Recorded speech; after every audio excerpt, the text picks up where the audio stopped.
What's good, everybody? It's your boy Kirk Gray Smith. Y'all know what it is.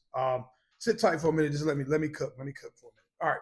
So right after slavery in this country, there was a huge issue, and they labeled it the black problem or a black problem because right after slavery, there was a lot of panic throughout the country as to what's going to happen once all these former slaves are free. They're going to rebel, or they're going to hurt us, or they're going to do whatever. So then came stuff again to address the black problem or perceived black problem.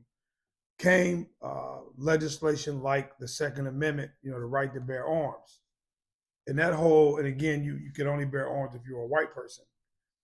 And this was designed to protect white people or former slave owners from retaliation from former slaves, right? That's what it was about, okay, ultimately.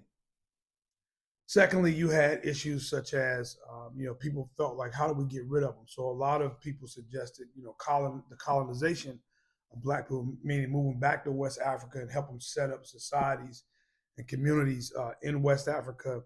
And then America would sort of manage and supervise that. And although that did happen to a certain extent, along with the British in certain parts of Africa, it was colonized. They thought of that. Some even said, well, you know what? Here's the reality. Although these people are free, they aren't really God's chosen people because they have what you call polygenesis, meaning that their Adam was different than the white people's Adam. So the black people had a different Adam. And so that's it. They're just at a lesser level. So we don't have to worry about them. Eventually they'll die off. And one of the ways they continued through the late 19th century to ensure that was denying universal health care because that was a huge push for the country to have universal health care, but they said no because they didn't want black people to be healthy. In fact, they felt, many taught, again, do your research, that if you deny them health care and access to any type of medical treatment for emergencies or anything like that, they'll just die off. And so if there was a medical emergency inside of a black community, there was no such thing as any type of help from any type of, and paramedics didn't exist till black people created, but we'll talk about that later. But there was no one coming to your rescue. In fact, they let your homes burn down, and firefighters wouldn't even come to your rescue to help save your home because the idea was if we just let them, suffer, they'll eventually die off and go away, and they'll disappear altogether. And so there was all types of legislation and movement around that. So that whole idea about Reconstruction, 40 acres and a mule, that didn't happen. That was taken away. It was a huge fear that in the South in particular, that black people would now own as much land as white people and become, equal to white people or better. And that was a challenge. And so they came up with ways to prevent that. So I'm saying all this to say, so how that was addressed was through self-sufficiency and learning how to be self-sufficient and not dependent on the system that didn't care about you. And so we really got to start thinking, how do we become self-sufficient, self-contained, right? There's nothing wrong with a job and a 9 to 5, and that's perfect. That's great. Awesome. But that can't be the end all be all.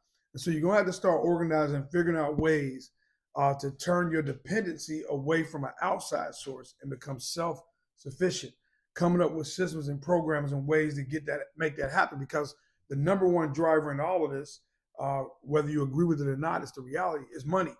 And money is always driven. It drove the civil rights movement. It drove all types of movement. It's the cause of wars. It always comes down to economics. And so being able to be economically independent and sound without the dependence on a larger system is a form of power itself in and of itself. And so I'm not here to get into all that with this particular video because, I'll share subsequent videos and we'll go in more in detail. But I want you to understand that this country really is without saying it openly, they have a black problem. And so birth things, movements like MEGA and all types of stuff is because it's a black problem. And so they'll talk about, other nationalities, ethnic groups, but the core of their concern and their issue is with black people. Bottom line, we're getting too powerful, we're getting too comfortable, we're getting too successful, we're getting too independent, we're getting, too loud and taking strong stands. A lot of people don't like that, man. They don't matter if you're black, they just don't want you in power. So we'll circle back, but that's it for now. And follow me for more videos headed your way.